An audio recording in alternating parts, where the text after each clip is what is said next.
오늘도 동그리가 보는 기막힌 세상에서 이상덕 목사가 문안 인사드리며 새 영상 올립니다.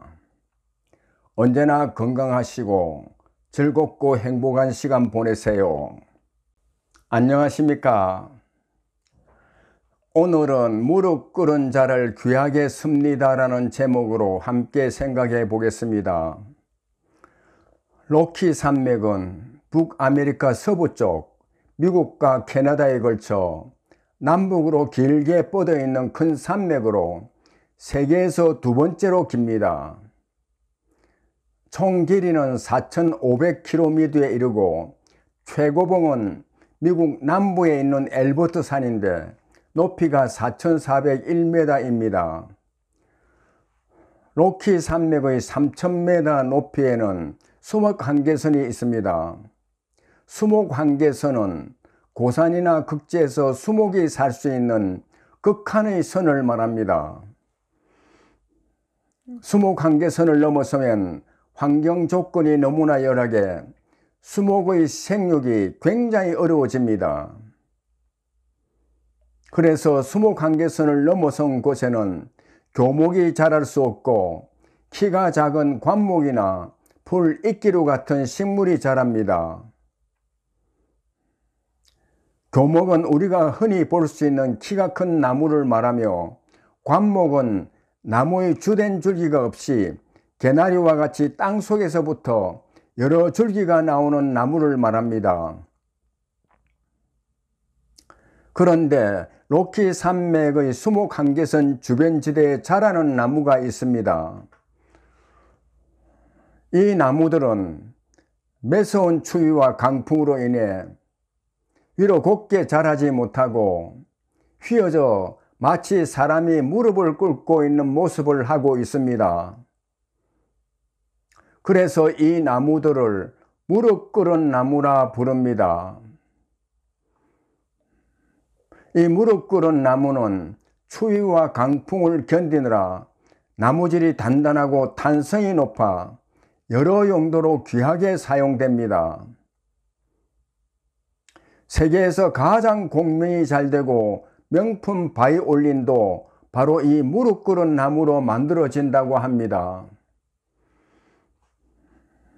추위와 강풍 속에서 자라난 무릎 꿇은 나무가 귀하게 사용되는 것 같이 고난과 역경이 닥칠 때마다 하나님을 의지하고 하나님 앞에 무릎 꿇은 사람이 하나님이 쓰시기에 가장 귀한 그릇이 되는 것입니다.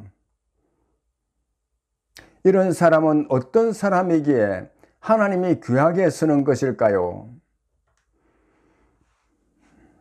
먼저 하나님 앞에 무릎 꿇은 사람은 하나님께 소망을 두는 믿음의 사람이기 때문입니다.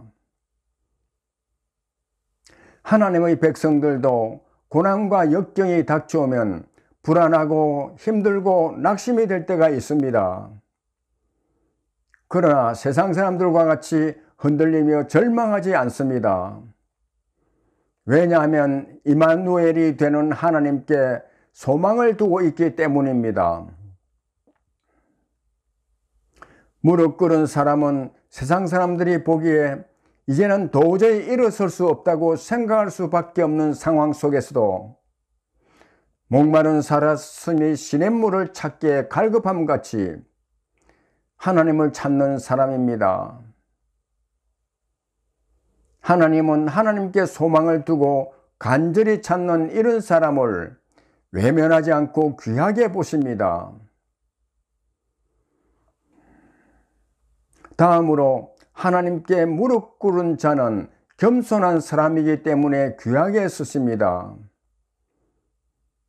하나님이 세상에서 가장 싫어하는 사람은 교만한 사람이며 가장 기뻐하는 사람은 겸손한 사람이라고 말씀하십니다. 교만과 겸손은 예수 그리스도를 믿는 우리들의 마음에도 항상 공존하고 있으므로 언제 어떤 모양으로 나타날지 모릅니다.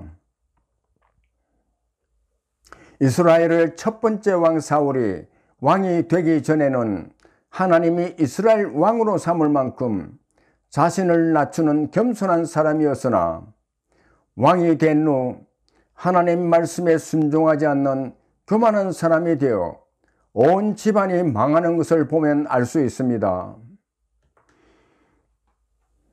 지금도 우리 마음에는 자신을 높이고 다른 사람의 불행을 위로하기보다는 나의 행복으로 생각하는 교만한 마음과 다른 사람을 존중하고 자신의 부족함을 깨달아 하나님의 은혜를 구하는 겸손한 마음이 함께 자리 잡고 있다는 것을 깨달아야 실족하지 않습니다.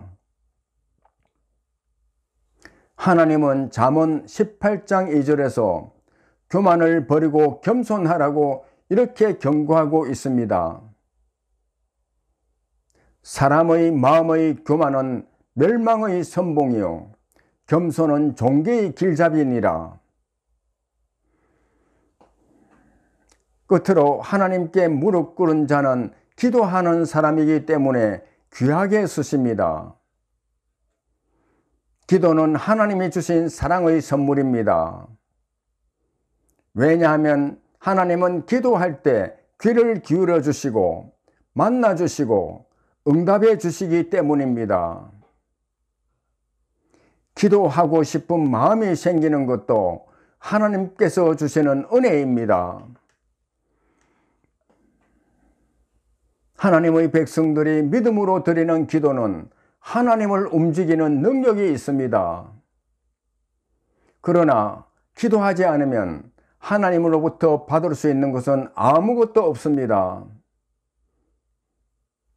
하나님의 백성들에게도 기도 없이 큰 부자가 되고 기도 없이 권력을 잡고 기도 없이 명예로운 자리에 오르는 것은 하나님이 주시는 복이 아닐 수 있습니다. 오히려 이 모든 것으로 인해 자신이 걸려 넘어지는 장애물이 될 수 있기 때문입니다. 그래서 사무엘은 기도하지 않는 것도 죄라고 말하고 있습니다. 주어진 삶의 시간 속에서 기도를 드리는 동안 하나님이 그 사람의 걸음을 정하시고 이루고자 하시는 하나님의 역사를 함께 만들어 가십니다. 기도하는 사람도 뜻을 정하고 나아가는 길에 장애물을 만나 넘어질 수 있지만 함께 하시는 하나님이 능력의 손으로 붙잡아 주기 때문에 영영 엎드러지지 않고 다시 일어설 수 있습니다. 힘들고 지친 순간에도 중단하지 않고 드리는 기도가 하나님의 마음을 기쁘게 하고 하나님이 쓰시기에 합당한 귀한 그릇으로 만들어 갑니다. 결국 자기 자신이 이루어 놓은 삶의 열매는 쉬지 않고 하나님께 드린 기도의 총합에서 거두어 드리는 것입니다. 디모데전서 4장 5절에서 하나님이 기도하는 사람을 귀하게 쓰시는 이유를 이렇게 말씀하고 있습니다. 하나님의 말씀과 기도로 거룩하여짐이라. 감사합니다.